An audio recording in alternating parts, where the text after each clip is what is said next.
Audiobook do livro Problema do Ser, do Destino e da Dor, de Leon Denis. Terceira parte. As potências da alma. Capítulo 26. A dor. Tudo que vive neste mundo, natureza, animal, homem, sofre, todavia, o amor é a lei do universo e por amor foi que Deus formou os seres. Contradição aparentemente horrível, problema angustioso, que perturbou tantos pensadores e os levou à dúvida e ao pessimismo. O animal está sujeito à luta ardente pela vida. Entre as ervas do prado, as folhas e a ramaria dos bosques, nos ares, no seio das águas, por toda parte desenrolam-se dramas ignorados. Em nossas cidades prossegue sem cessar a hecatombe de pobres animais inofensivos, sacrificados às nossas necessidades ou entregues nos laboratórios ao suplício da viviseção. Quanto à humanidade, sua história não é mais que um longo martirológio. Através dos tempos, por cima dos séculos, rola a triste melopeia dos sofrimentos humanos, o lamento dos desgraçados sobe com uma intensidade dilacerante, que tem a regularidade de uma vaga.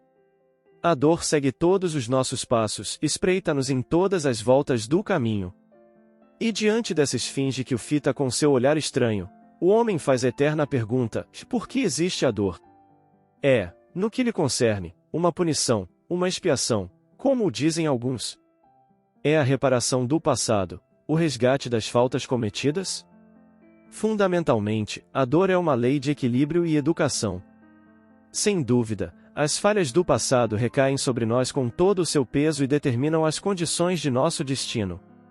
O sofrimento, muitas vezes, não é mais do que a repercussão das violações da ordem eterna cometidas, mas, sendo partilha de todos, deve ser considerado como necessidade de ordem geral, como agente de desenvolvimento, condição do progresso. Todos os seres têm de, por sua vez, passar por ele. Sua ação é benfazeja para quem sabe compreendê-lo, mas, somente podem compreendê-lo aqueles que lhe sentiram os poderosos efeitos. Principalmente a esses, a todos aqueles que sofrem, têm sofrido ou são dignos de sofrer que dirijo estas páginas. A dor e o prazer são as duas formas extremas da sensação. Para suprimir uma ou outra seria preciso suprimir a sensibilidade. São, pois, inseparáveis, em princípio, e ambos necessários à educação do ser, que, em sua evolução, deve experimentar todas as formas limitadas, tanto do prazer como da dor. A dor física produz sensações, o sofrimento moral produz sentimentos. Mas, como já vimos, no sensório íntimo, sensação e sentimento confundem-se e são uma só e mesma coisa. O prazer e a dor estão, pois, muito menos nas coisas externas do que em nós mesmos, incumbe, pois, a cada um de nós, regulando suas sensações, disciplinando seus sentimentos, dominar umas e outras e limitar-lhes os efeitos. Epicteto dizia: se as coisas são apenas o que imaginamos que são. Assim, pela vontade podemos domar, vencer a dor ou, pelo menos, fazê-la redundar em nosso proveito, fazer dela meio de elevação. A ideia que fazemos da felicidade e da desgraça, da alegria e da dor, varia ao infinito segundo a evolução individual. A alma pura, boa e sábia não pode ser feliz à maneira da alma vulgar. O que encanta uma deixa a outra indiferente. À medida que se sobe, o aspecto das coisas muda. Como a criança que, crescendo, deixa de lado os brinquedos que a cativaram, a alma que se eleva procura satisfações cada vez mais nobres, graves e profundas.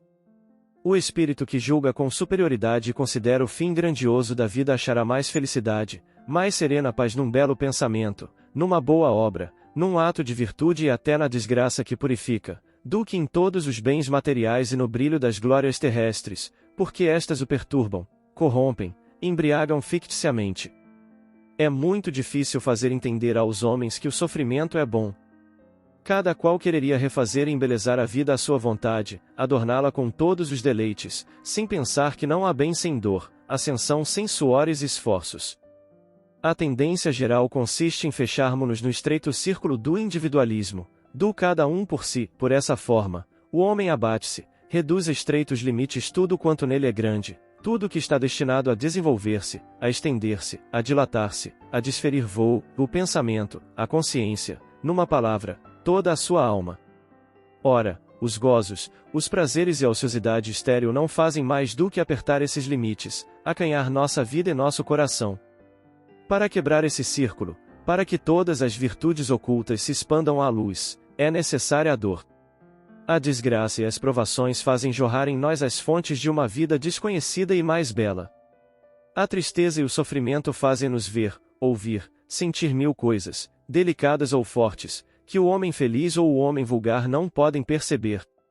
Obscurece-se o mundo material, desenha-se outro, vagamente a princípio, mas que cada vez se tornará mais distinto, à medida que as nossas vistas se desprenderem das coisas inferiores e mergulharem no ilimitado. O gênio não é somente o resultado de trabalhos seculares, é também a apoteose, a coroação de sofrimento. De Homero a Dante, a Camões, a Tasso, a Milton, todos os grandes homens, como eles, têm sofrido.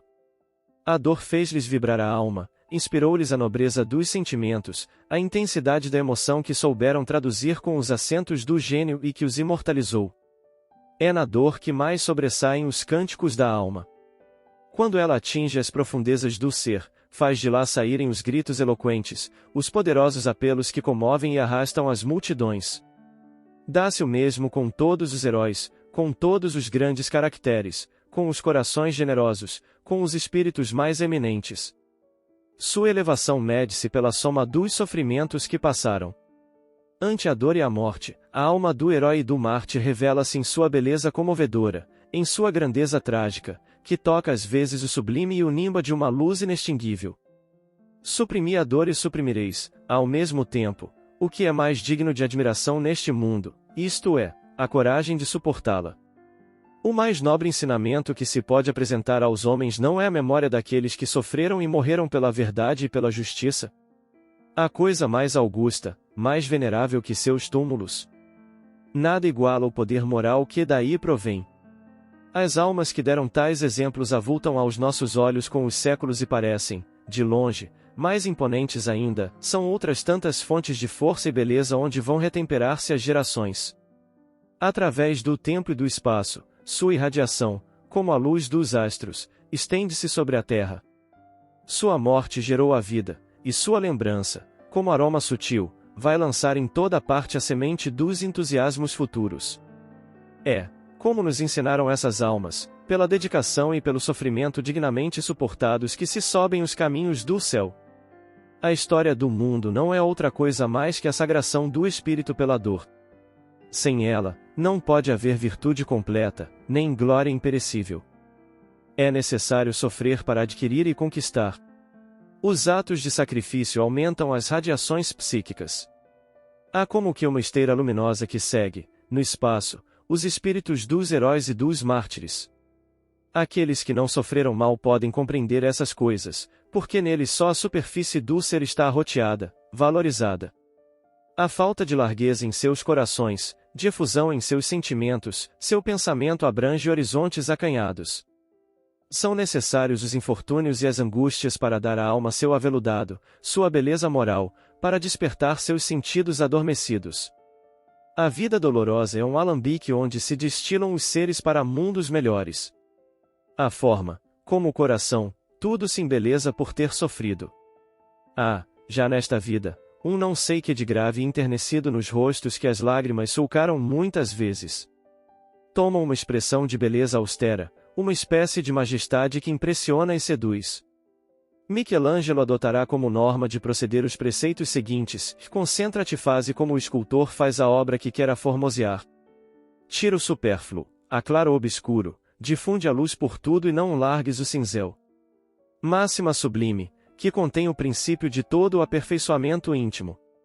Nossa alma é nossa obra, com efeito, obra capital e fecunda, que sobrepuja em grandeza todas as manifestações parciais da arte, da ciência, do gênio. Todavia, as dificuldades da execução são correlativas ao esplendor do objetivo e, diante da penosa tarefa da reforma interior, do combate incessante travado com as paixões, com a matéria, quantas vezes o artista não desanima? Quantas vezes não abandona o cinzel? É então que Deus lhe envia um auxílio, a dor.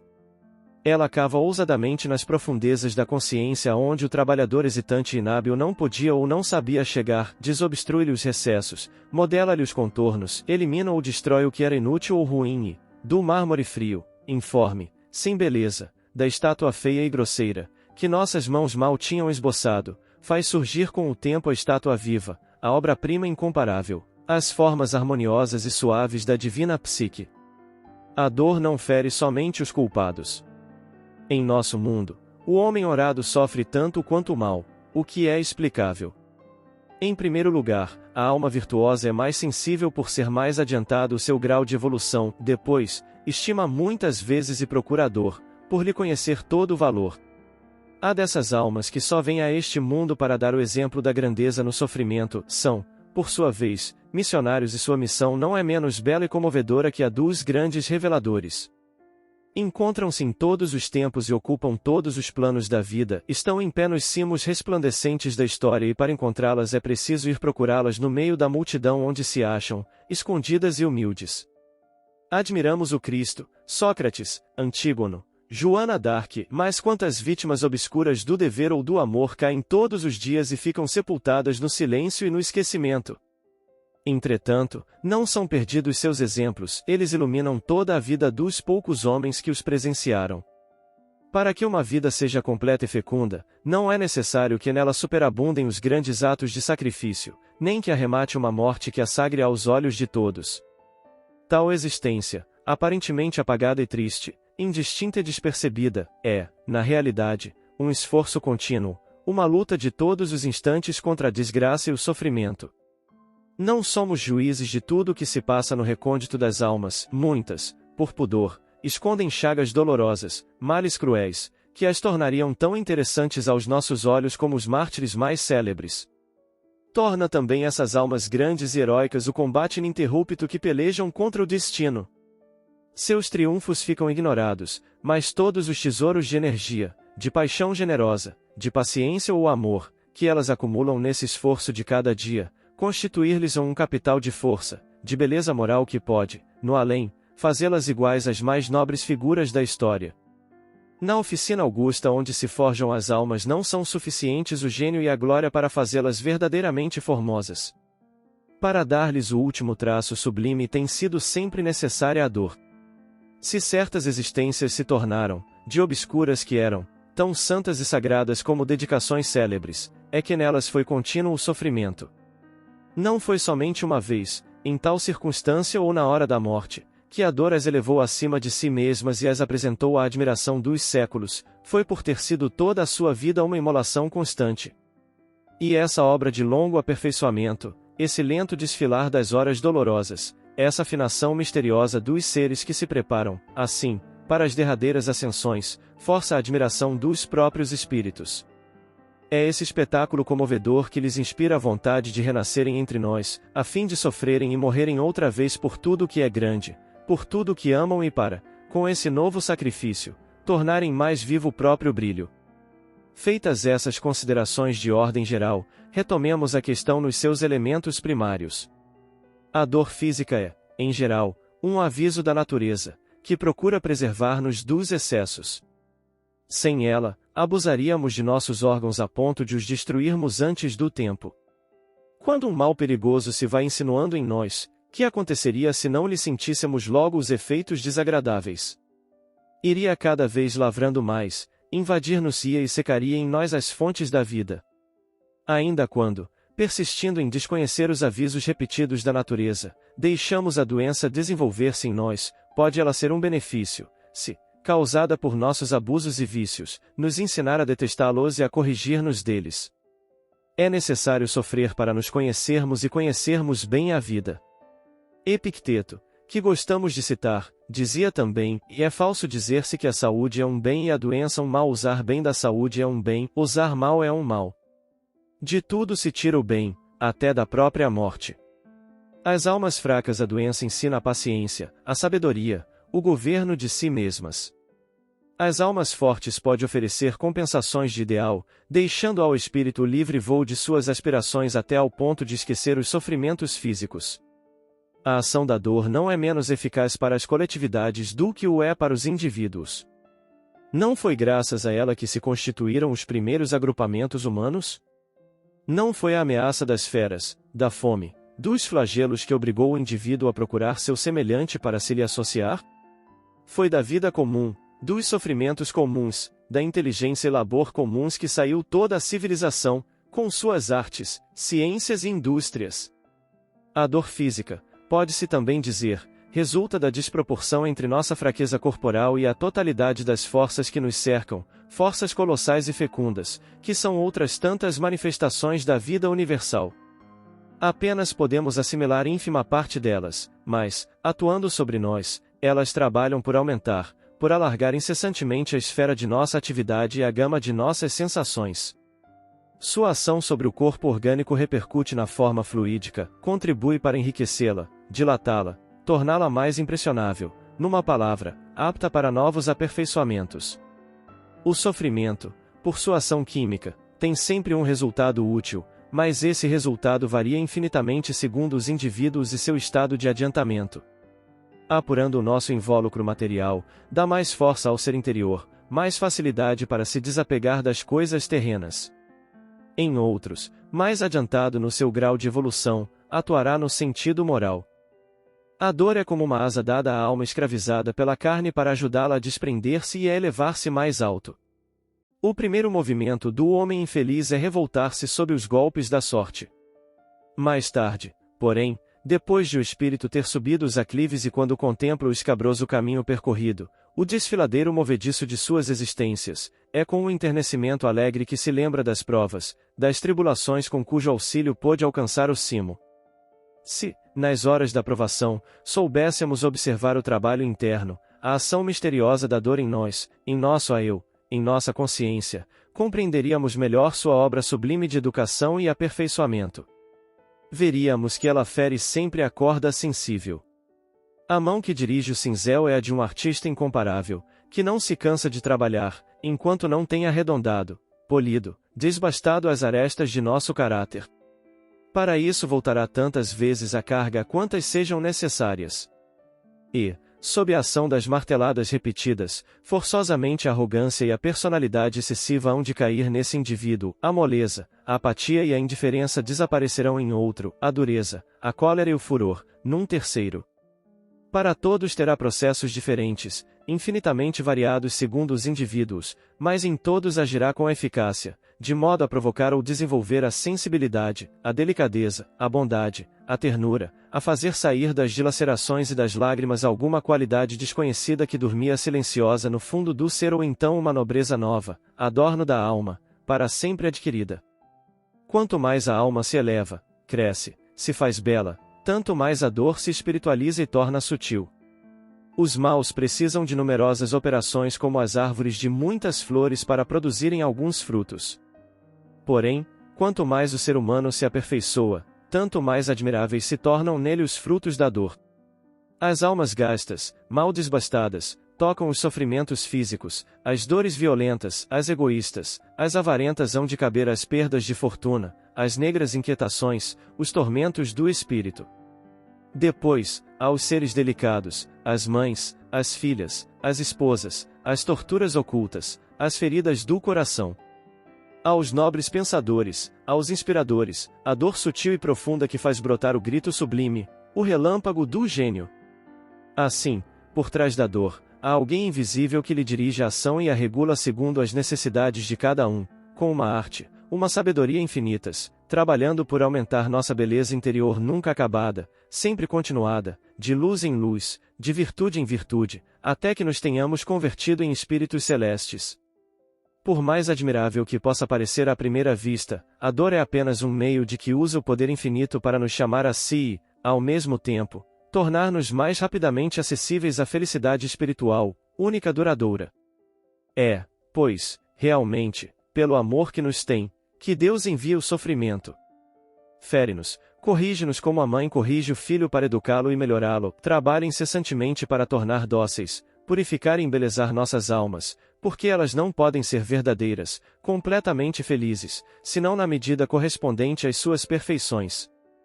Para isso pôs Deus, nesta terra de aprendizagem, ao lado das alegrias raras e fugitivas, dores frequentes e prolongadas, para nos fazer sentir que o nosso mundo é um lugar de passagem e não o ponto de chegada. Gozos e sofrimentos, prazeres e dores, tudo isso Deus distribuiu na existência como um grande artista que, na tela, combina a sombra e a luz para produzir uma obra-prima.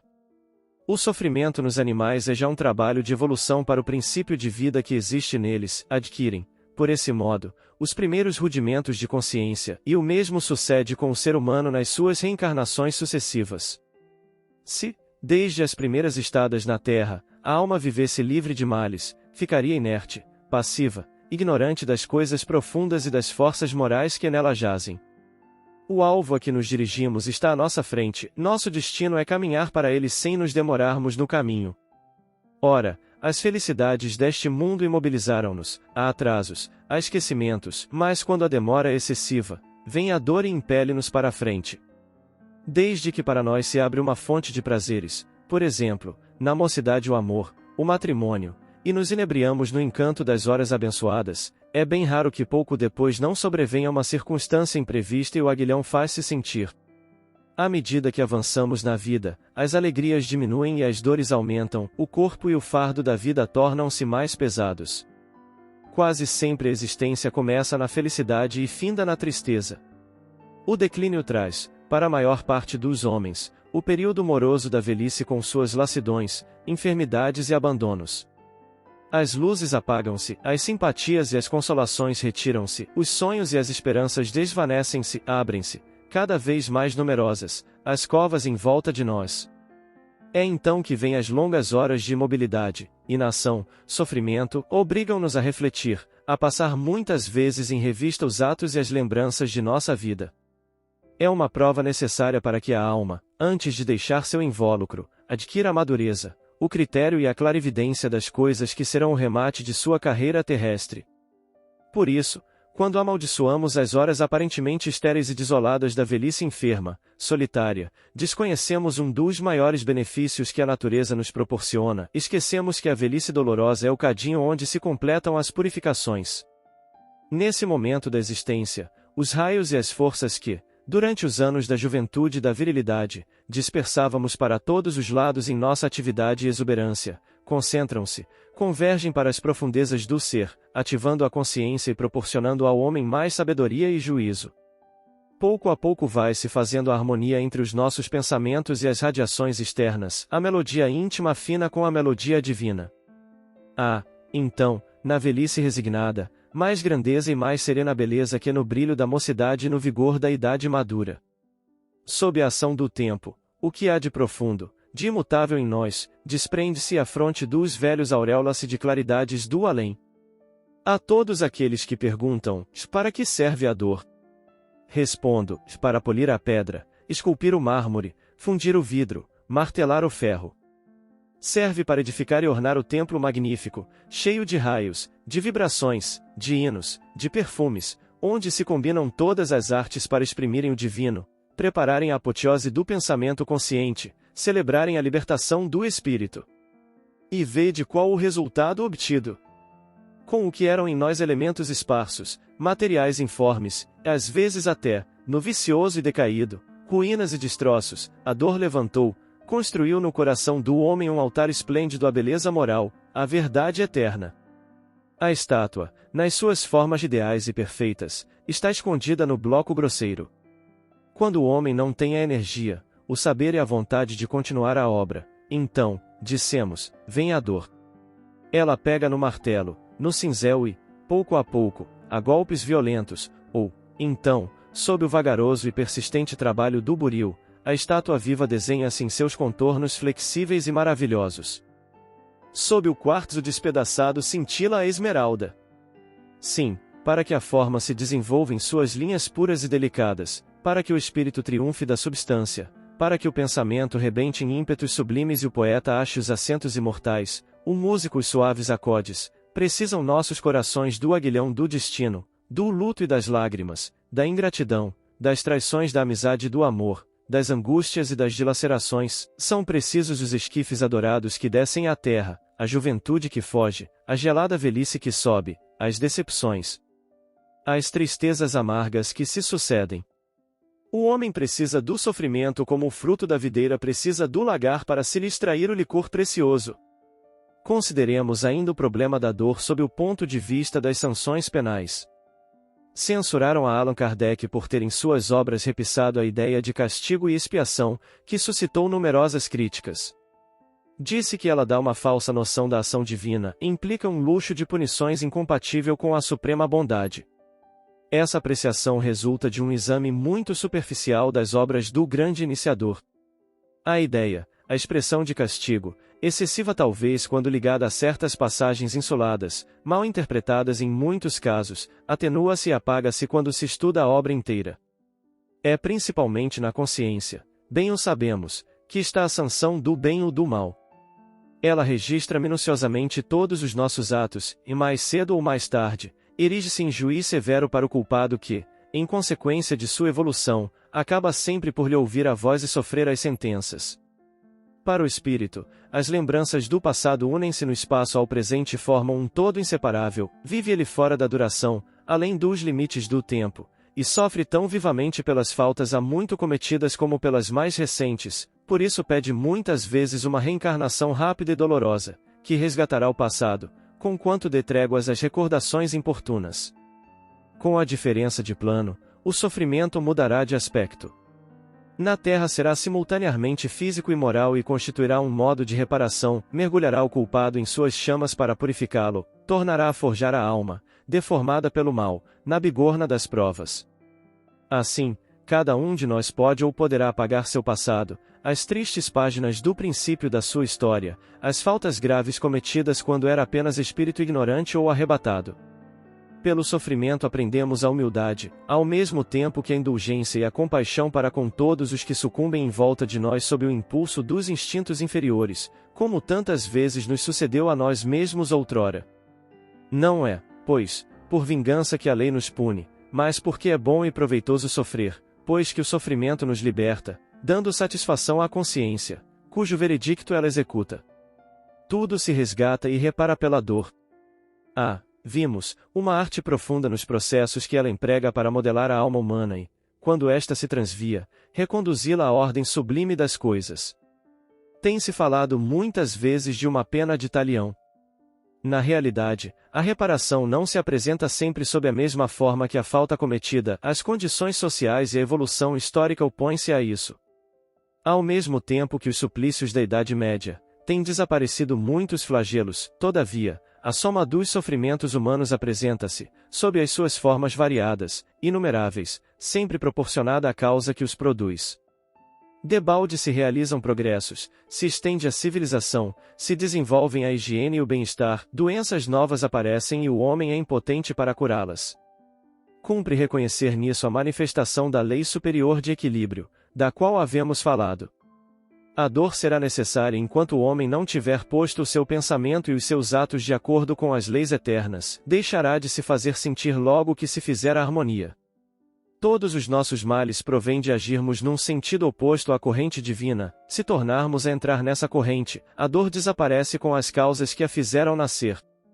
Por muito tempo ainda a humanidade terrestre, ignorante das leis superiores, inconsciente do futuro e do dever, precisará da dor para estimulá-la na sua via, para transformar o que nela predomina, os instintos primitivos e grosseiros, em sentimentos puros e generosos.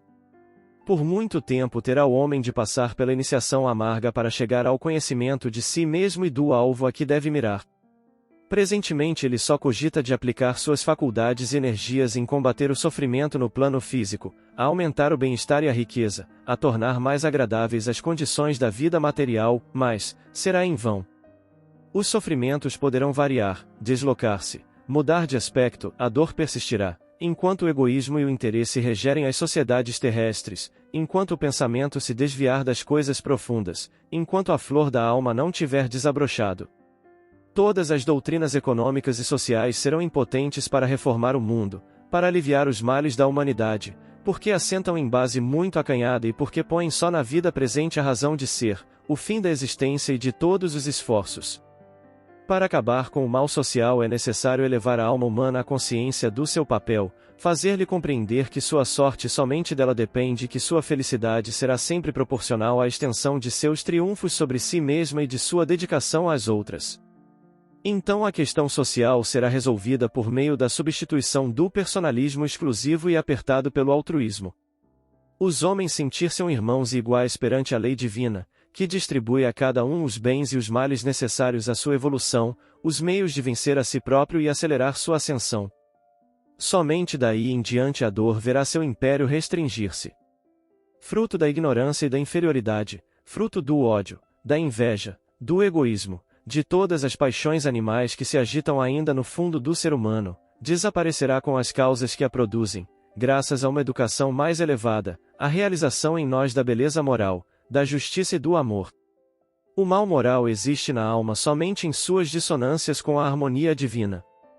Mas, à medida que ela sobe para uma claridade mais viva, para uma verdade mais ampla, para uma sabedoria mais perfeita, as causas do sofrimento vão se atenuando, ao mesmo tempo que se dissipam as ambições vãs, os desejos materiais. E de instância em instância, de vida em vida, ela penetra na grande luz e na grande paz onde o mal é desconhecido e onde só reina o bem. Muitas vezes ouvimos certas pessoas, cuja existência foi penosa e eriçada de provações, dizerem que eu não queria renascer numa vida nova, não quero voltar à terra. Quando se sofreu muito, quando se foi violentamente sacudido pelas tempestades do mundo, é muito legítima a aspiração ao descanso. É compreensível que uma alma acabrunhada recue perante o pensamento de tornar a começar essa batalha da vida em que recebeu feridas que ainda sangram. Mas a lei é inexorável. Para subir um pouco na hierarquia dos mundos, é preciso ter deixado neste a embaraçosa bagagem dos gostos e dos apetites que nos prendem à terra. Muitas vezes levamos conosco esses laços para o além, e são eles que nos retêm nas baixas regiões. Às vezes julgamo-nos capazes e dignos de chegar às grandes altitudes, e sem o sabermos, 1000 cadeias acorrentam-nos ainda a este planeta inferior. Não compreendemos o amor em sua essência sublime, nem o sacrifício como é praticado nas humanidades purificadas, em que ninguém vive para si ou para alguns, mas para todos. Ora, só os que estão preparados para tal vida podem possuí-la.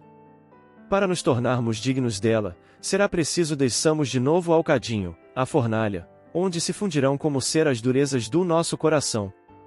E quando tiverem sido rejeitadas, eliminadas as escórias de nossa alma, quando nossa essência estiver livre de liga, então Deus nos chamará para uma vida mais elevada, para uma tarefa mais bela. Acima de tudo, cumpre aquilatar em seu justo valor os cuidados e as tristezas deste mundo. Para nós são coisas muito cruéis, mas, como tudo isso se amesquinha e apaga, se for observado de longe, se o espírito, elevando-se acima das miudezas da existência, abarcar com um só olhar as perspectivas de seu destino. Só este sabe pesar e medir as coisas que existem nos dois oceanos do espaço e do tempo, e a imensidade e a eternidade, oceanos que o pensamento sonda sem se perturbar. Ó vós todos que vos queixais amargamente das decepções, das pequeninas misérias, das tribulações de que está semeada toda a existência e que vos sentis invadidos pelo cansaço e pelo desânimo, se quereis novamente achar a resolução e a coragem perdidas, se quereis aprender a afrontar alegremente a adversidade, a suportar resignados a sorte que vos toca, lançai um olhar atento em torno de vós. Considerai as dores tantas vezes ignoradas dos pequenos, dos deserdados, os sofrimentos de milhares de seres que são homens como vós, considerai essas aflições sem conta, cegos privados do raio que guia e conforta, paralíticos impotentes, corpos que a existência torceu, imobilizou, quebrou, que padecem de males hereditários.